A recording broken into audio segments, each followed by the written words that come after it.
everyone, my name is Whitney. I'm a registered nurse, and today's video is about whether or not I plan on going back to school and the reasons behind it, so let's just get into it. And the quick and simple answer is absolutely not, and I'm going to talk about why. So initially when I was going through nursing school, I had these wonderful aspirations of going to work, getting experience as a registered nurse, then going back to school, getting my doctorate of nurse practice, becoming an acute care nurse practitioner, and then eventually becoming a nursing school professor. And my motive behind these aspirations was actually for two reasons. So number one is that I genuinely love learning, I love education, and I love being able to teach people and help them understand things. So I thought that becoming a nursing professor would be like the best way to do that. However, after realizing all of the work that my professors were doing to get their DNP, the research, the projects, the writing, and all of those things, I was like, DNP, I don't know about that. But then again, even when it came to just becoming a professor, I learned while I was serving on the undergraduate curriculum committee as like a student representative, I learned all of the mundane work that goes behind like adhering to a nursing school curriculum. And I realized that overall, academia in that sense is just really something that I was just not into.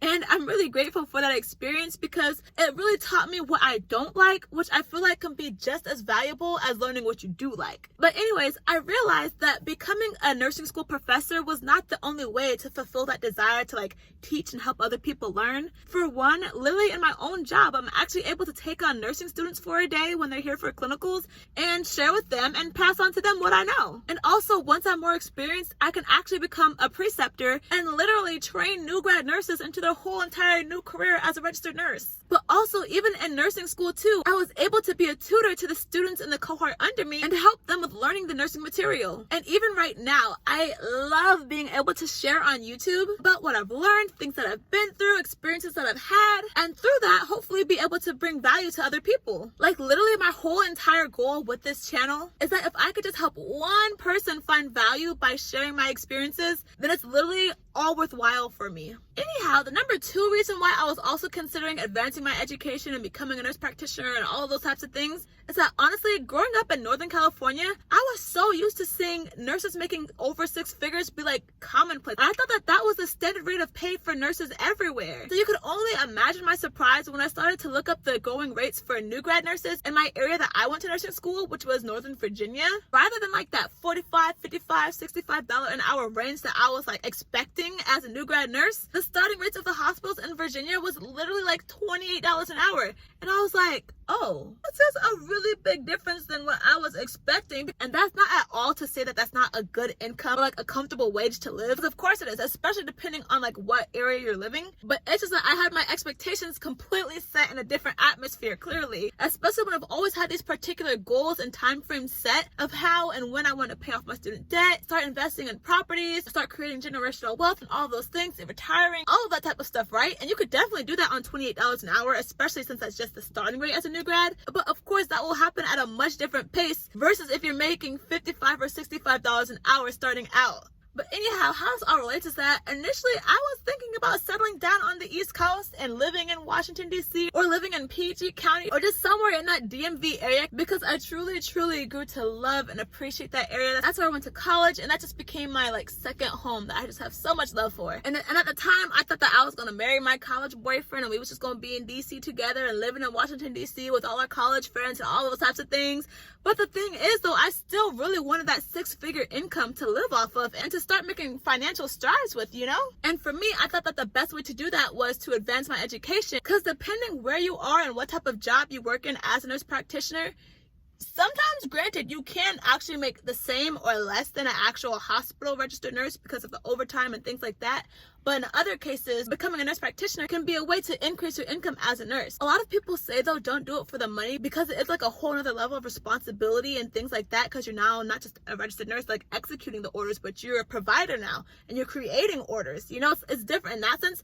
But in my mind, I thought, yeah, that's something that I'm into and I could do and something that I could enjoy, especially because I wanted to become an ACNP, which is an adult gerontology acute care nurse practitioner, which essentially means you're working with acute patients. So rather than like being a family nurse practitioner where you're in like a doctor's office or something like that, instead you would be like a nurse practitioner acting as a provider in the hospital, kind of like how you can see a lot of PAs doing sometimes and things like that. And where I was going to school at in Virginia, there was actually a good amount of those working inside of the hospital. But anyways, so since then, things have definitely changed a whole lot. For one, I realized that, okay, as much as I want to start off my life being debt-free, I will do anything I can to get those student loans out of the way as quick and soon as possible. So that's why I was so dead set on like, yeah, I just need to go ahead and come back home to Northern California and get that high level of pay, especially since I have family here, I have my support system here.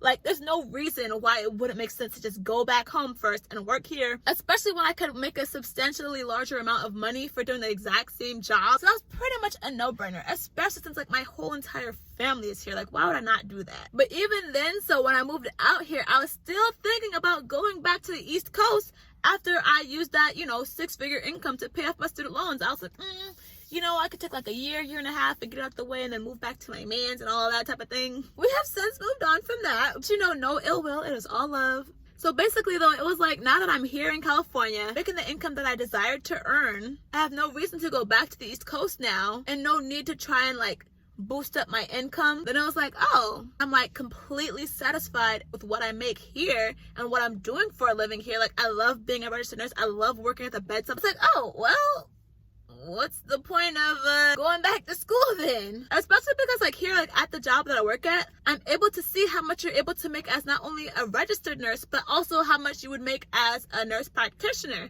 And when I looked at the difference, I'm like, oh, that's not that much of a difference. If I wanted to make the amount that a nurse practitioner was making, like in my hospital system, I could easily do that in a lot of different ways. So it really is like not even worth it to make that change just for the pay. And it's like the only reason to try and become a nurse practitioner is because I just want to become a nurse practitioner. But it's like, I'm cool being a registered nurse. And it's like, even if I get bored at the bedside, I'm not stuck at the bedside. Literally, I could go and work outpatient. I could go work hospice. I could go work home health. I could go be a wound care nurse. Like, there's so many other options. Like, it's like I'm not just stuck at the bedside either. So like, I have so much versatility in my career while still being satisfied with the compensation. So it's like, oh, there really is just like no point anymore, especially when I can still fulfill my desire for teaching and education in the ways I've mentioned earlier. But another thing too that people might mention as well is that, oh, well, if you get your education, you'll have more opportunities outside of the bedside as well. Like, nobody wants to be working until they're 65 at the bedside,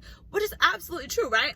But for me, my thought is that while I'm still young and have the energy, I could take that same time and money and energy that I would put into a doctorate program or even a master's program and use that same effort and energy to work diligently, finance my money appropriately, and make good investments so that instead of like working as a nurse practitioner or professor or whatever, I could just retire early off of my investments and avoid working altogether. And on top of that, I could just be retired and making YouTube videos, or retired and creating programs to help new grad nurses or nurses in school and things like that. Like, there's so many other ways that I can achieve my wants and desires in life, aside from just going to school, becoming a nurse practitioner, or becoming a professor, and just things like that. Like, there's lots of ways to achieve the same goal. So all of those reasons listed above is essentially why I've determined that going back to school just really isn't necessary for me at this time. And although that's the way I feel about it right now, of course I'm not just going to cut myself off and limit myself to just that way of thinking. I'm always open to exploring my options as things change, priorities change, opportunities change, life circumstances change, and things like that. So yeah, we won't completely rule out going back to school, but as of right now, it is an absolute